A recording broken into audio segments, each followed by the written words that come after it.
So can you see my screen okay? Yes, it's coming over fine.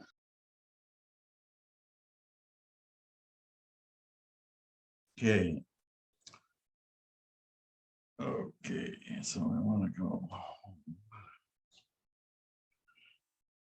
So I'm going to share my experience with discovering a moon of the Trojan asteroid Polymele. This occurred back in March.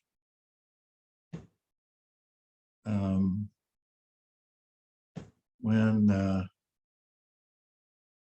the Swery group organized an expedition. So back in December 8th, it went back as far back as December 8th, the Southwest Regional Institute, they launched a major undertaking to measure the size and shape of the Trojan asteroid Polymele.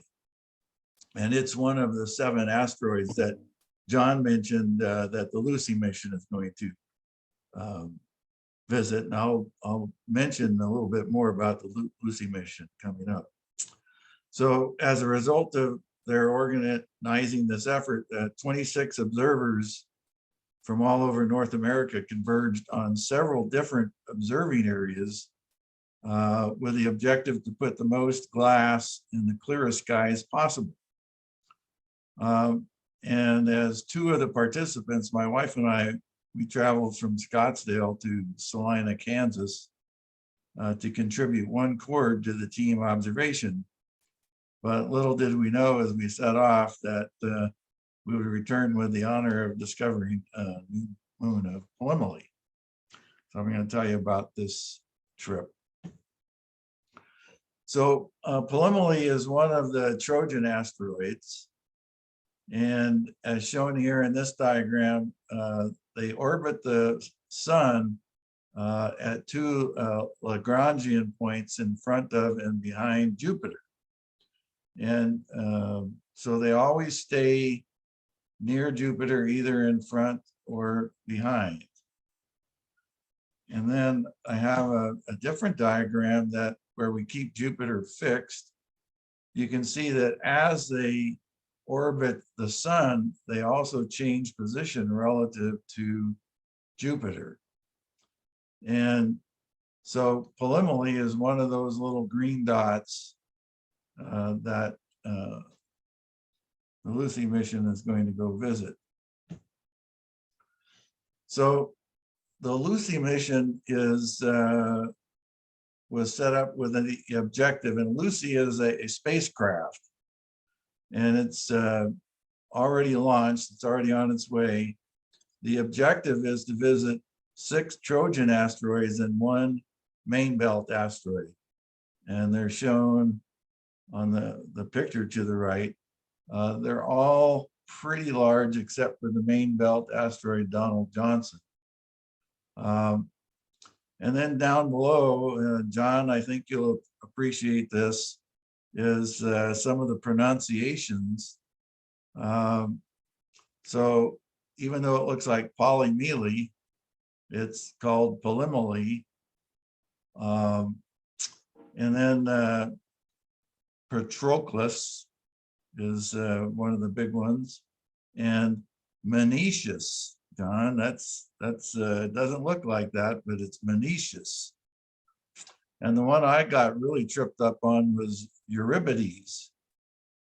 So I always thought it was Eurybates, and everybody started talking about Euripides. What the heck? So these pronunciations are tough, and you need a guide to do that. So we're going to look at this one, Polymele, in that sequence. So John mentioned that in the Lucy mission, the spacecraft is going to tour the Trojan asteroid belt in several loops around the solar system. And some of those loops are using the Earth as a gravity assist. So this diagram shows the shape of the trip with Jupiter at top here in a fixed orbit. Now, The launch was in last year in October of 2021.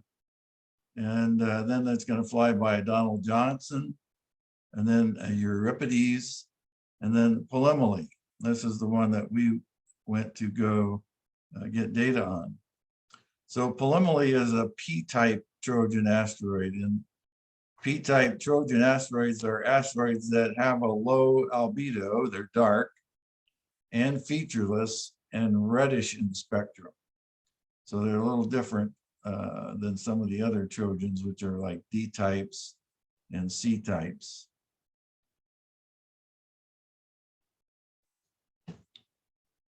So this is an animation of the actual track that Lucy is taking.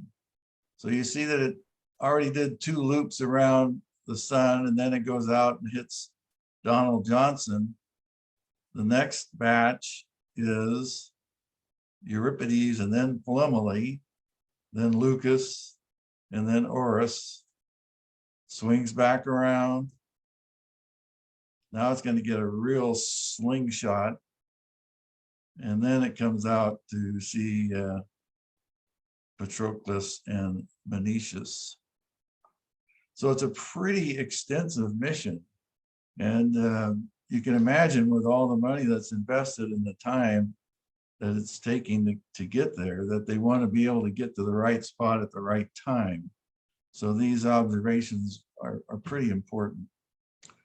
So the timetable to reach Polymele is, like I mentioned, the launch was in October of 21, and in September 15th, 2027, 5 years and 1 month from now, Lucy's going to encounter Polymele. So that's what our trip was about. So our occultation, this shows the path map, and it was a pretty bright magnitude 10.4 star. Let's see, I gotta get rid of that. You know, I got that darn, I don't know how to get rid of that. The duration was a very short 0.7 something seconds, but a very high mag drop of potentially as much as 9.3. So it should have been doable. The path goes across the entire United States, but a good portion of it was in daylight, and then another good portion was in very bright twilight. So we concentrated on the mid to eastern part of the United States for site selection. This is the path. Sunset occurred over here going through Nevada. And then with the sun 8 degrees below the horizon, we get in the middle of Colorado and New Mexico. My experience in the past has been that I can detect the 10th magnitude star easily and do an occultation when the sun is at 10 degrees below the horizon. So I picked for my site something that was a little bit east of that 10 degrees. It would give me enough time to set up after sunset. And then based on cloud cover forecasts and what have you, the western part of Kansas was a little forecast cloudier than the eastern part. So that's why we ended up going to Salina, Kansas.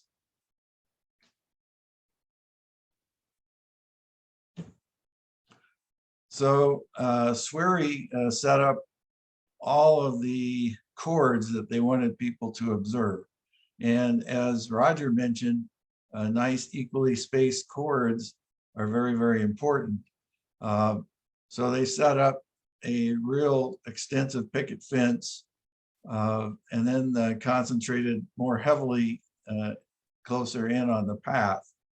But every one of these chords was set up by Mark Bowie with Swery, and my chord was this one highlighted in white around the purple, and it goes right through Salina, or right just north of Salina, Kansas.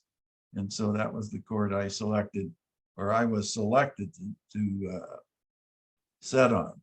Everybody else was assigned a chord, and these are all the chords that were assigned. So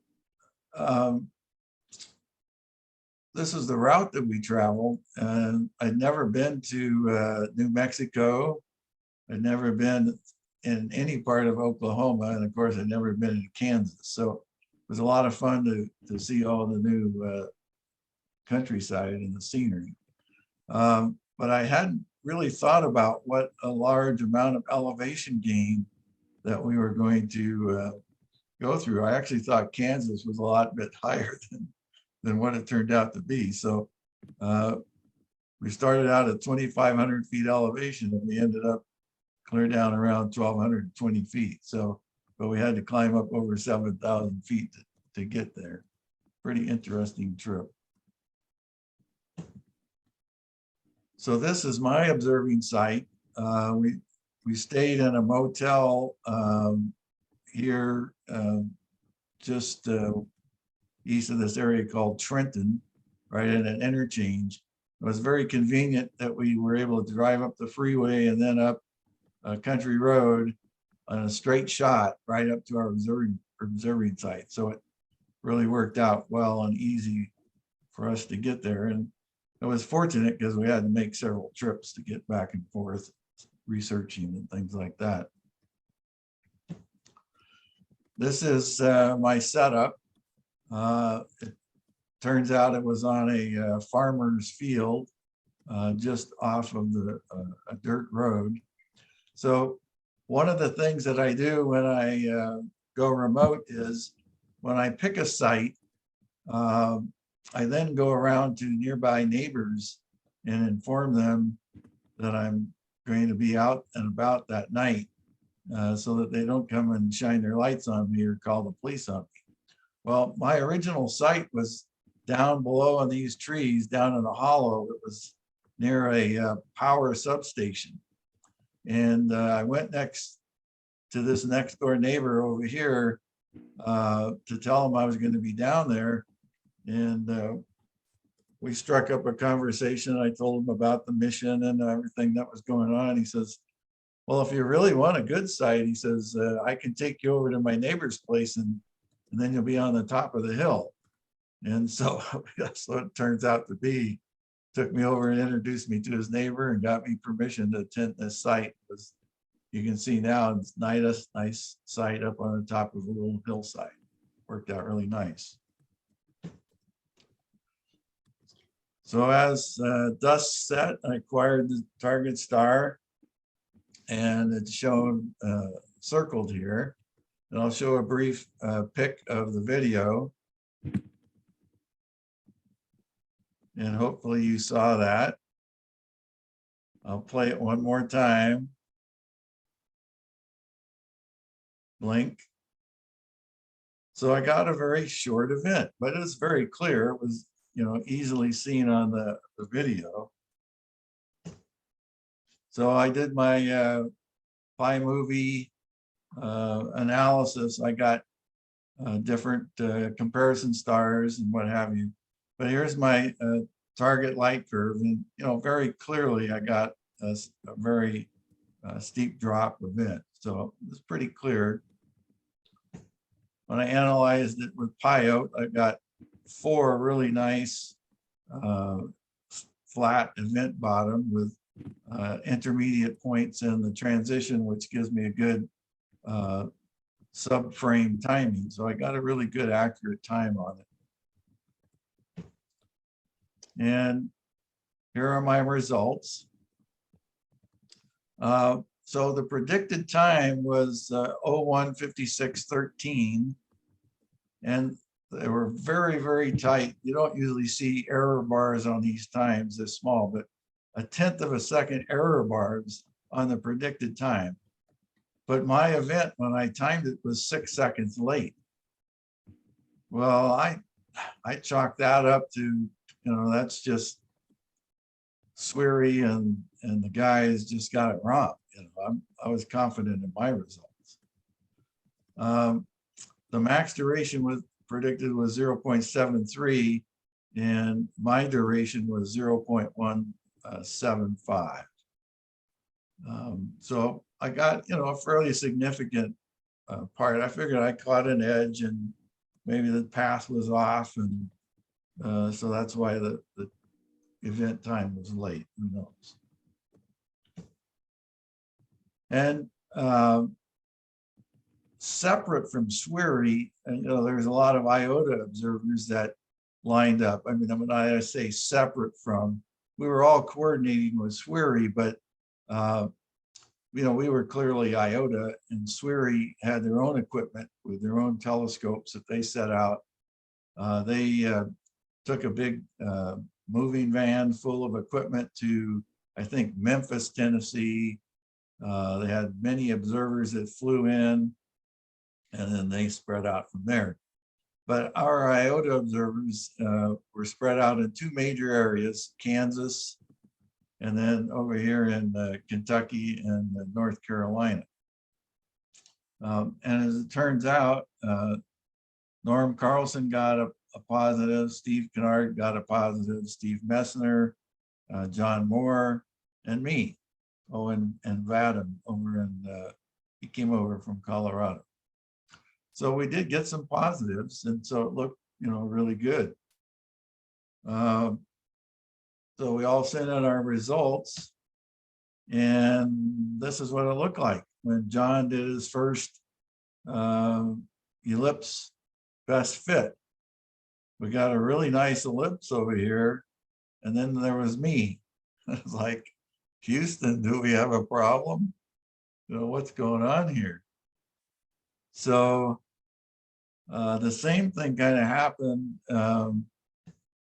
when I talked with Mark Bowie. So my observation was offset from the predicted event time by 6 seconds.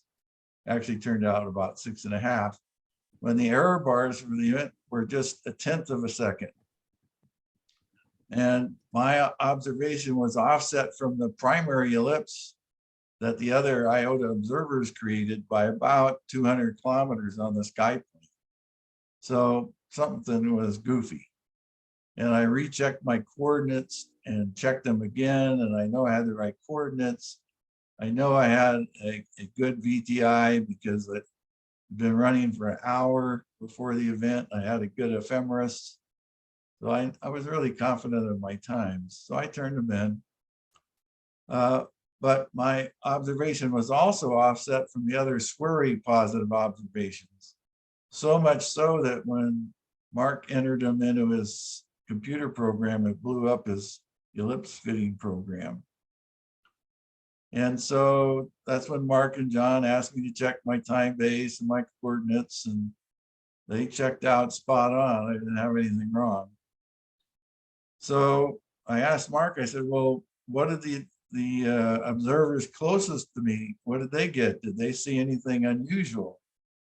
And then I guess he checked with Kevin Cobble, and he mentioned that Kevin had a little blip in his data. So he came back with a similar but shorter positive. And Mark said, holy cow.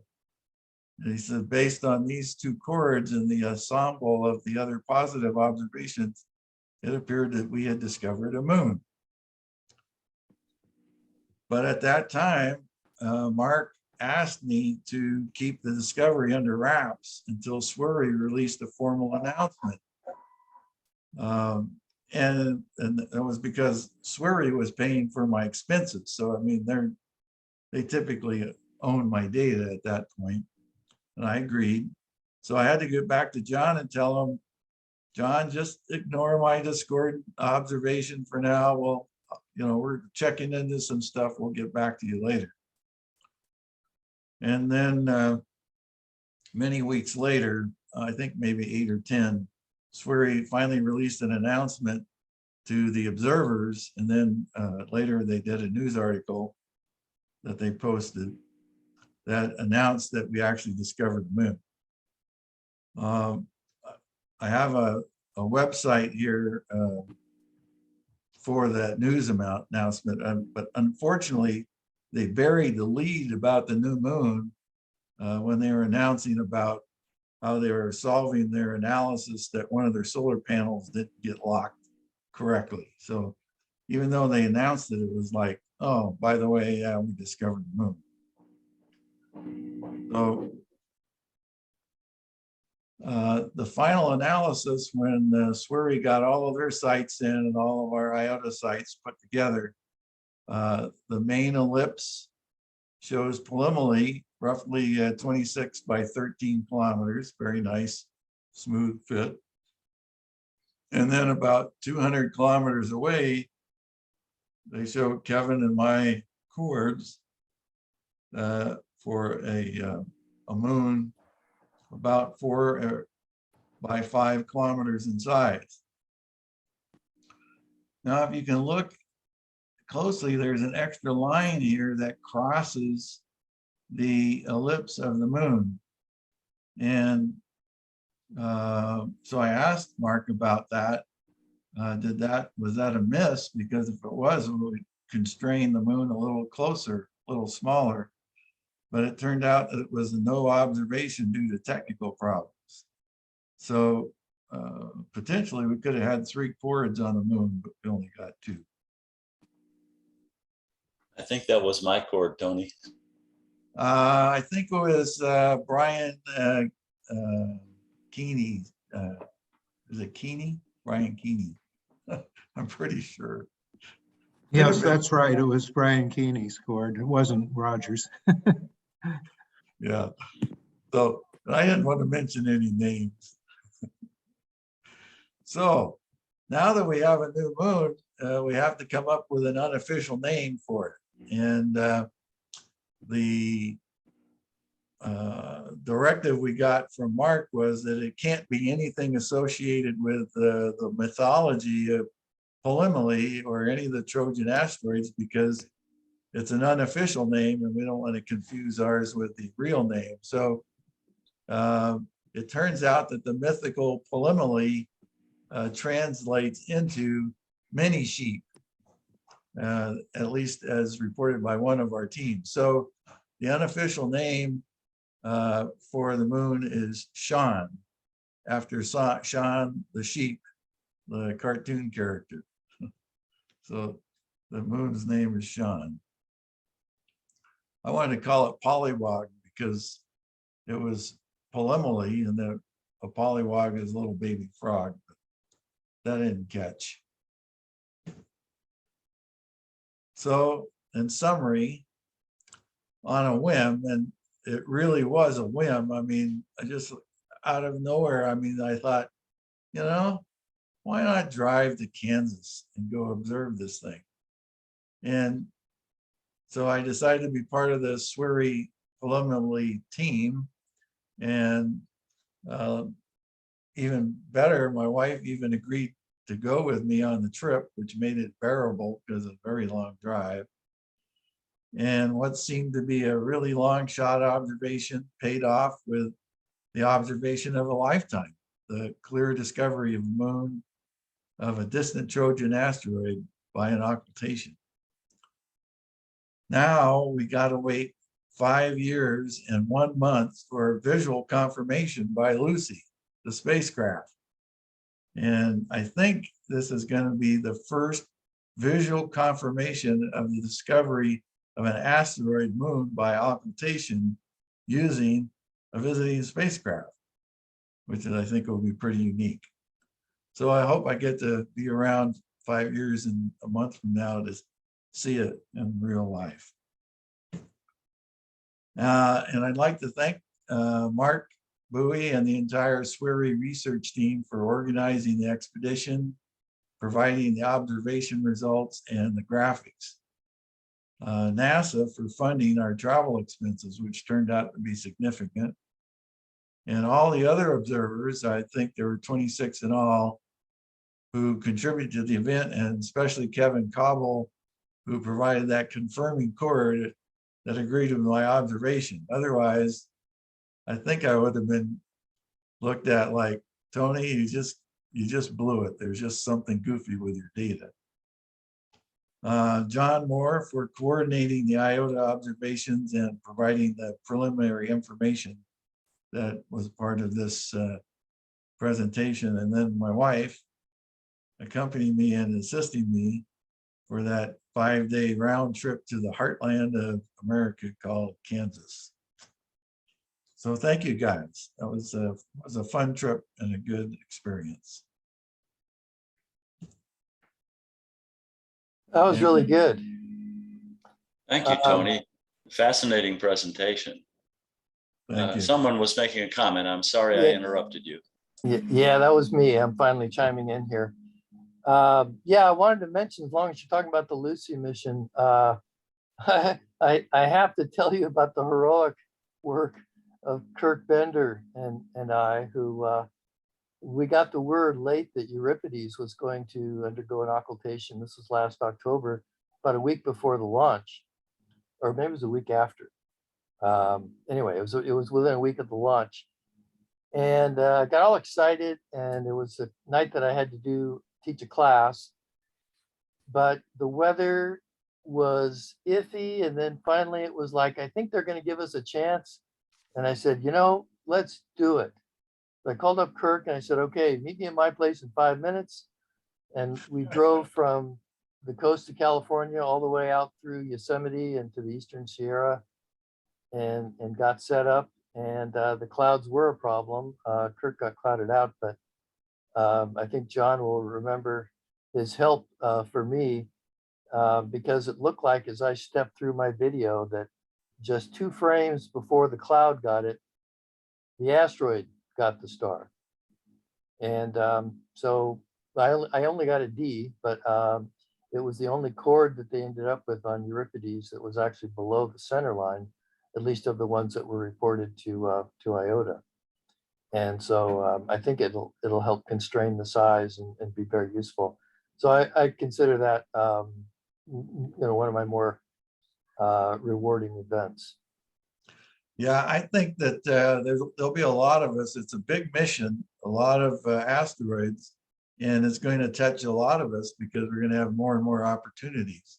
And SWIRI just got back from a month-long expedition where they flew all of their equipment to Australia, and a lot of some American observers flew to Australia and were there as well to get more observations of all the different. I think they got Patroclus and Menetius and a couple of others too. So it's going to keep going. They're going to keep refining. So now that we know how to pronounce these names, look on the Occult Watcher, and if you see them and you're in the area, try to get in the path so we can get more and more data on these and keep refining the orbit so the spacecraft can get there and do it correctly. Right. Very All good. right. Any other comments or questions? Yeah, this is David. We were in Salina, Kansas also for that event, and we deployed 3 stations for it. But unfortunately, the one station that we deployed in the actual path failed. But we got 2 nice constraining mist chords on the north and the south with the other 2 stations. And our southern station was the attended one, and that one was only two or three lines north of Tony's. So so I don't think we were the constraining miss. I think there was one other station between us and the actual constraining miss on the north side, not counting, of course, the failed chord of Brian Keeney. But so, and of course, you also, set up 3 stations, and one of yours didn't work either. But neither you nor I don't think, reported to John Moore because Mark Bowie wanted the data, and John said he wasn't going to do an analysis, for the website or anything. And you know, otherwise we would have gotten into Tony George's plot. But but I think it's Polymele that's going to be according a 6.9 magnitude star, I think in October in Europe. The observers there should look out for that. I don't remember if it was Polymele or Euripides, but one of those asteroids that calls a nice, really bright star in Europe. I think it's Polymele, and of course, if it is, then it's a great opportunity for the Europeans to get a you know, another chord on the asteroid. And I know the SWIRI is going to be sending a bunch of people over for Yeah, those. I think Yeah. it might be Spain, David. I think it might be through Spain. Yes, it goes through Spain, but it also goes through France, it's even farther north, where of course the weather prospects aren't as good. Congratulations, Tony. Just want to mention, I was set up at Grassland Observatory over at Mars Hill. Kind of missed it off of the chart there. It was an exciting night, complete with snow flurries and high winds. But we did send our collected data, sent it over to Mark Bowie, and we had a miss. So we were one of the lines separating the bodies. So Yeah, you know, yeah, it's a real team effort, and yeah. I was going to try to provide a full list of all the names of the participants, but you know, I'm dealing with professional astronomers, and their goal is to get the data, but their goal is not to report it publicly right away. So Yeah, we had a good list of people out on OW, so Cult Watcher. So it was good to see a good turnout from IOTA. yeah, so you know, I asked them to give me a full list, but they were in Australia at the time, and so you know, I didn't get the list of everybody that participated, but yeah, without all the other lines, all the other chords, my disparate chord and Kevin's, you know, might have been dismissed as some sort of anomaly. You know, you can't tell until you get it all done. Tony, I'd like to congratulate you on your involvement in that discovery. With the Arecibo event that Dave Galt and Peter Nosworthy found, I followed that up with the Minor Planet Center people as to what's involved with getting an official name for a satellite moon. Because with Arecibo, we now have an orbit for it. And you'd think, well, if you've got an orbit, surely you know enough about it to give it a proper name. The response we got back reduced to, they're not going to name it unless you've got direct imaging of it. So when your spacecraft goes past it, you'll have direct imaging, so it'd be able to name it. Whereas poor old Dave Galt and Peter Nosworthy, they don't have their spacecraft, it won't get named. On the other hand, unofficial names or whatever, well, maybe Dave and Peter should come up with an unofficial name for Arecibo satellite. I won't mention here what they're probably going to suggest, but unless Dave Galt wants to pipe in. But yeah, congratulations. Thanks, Dave.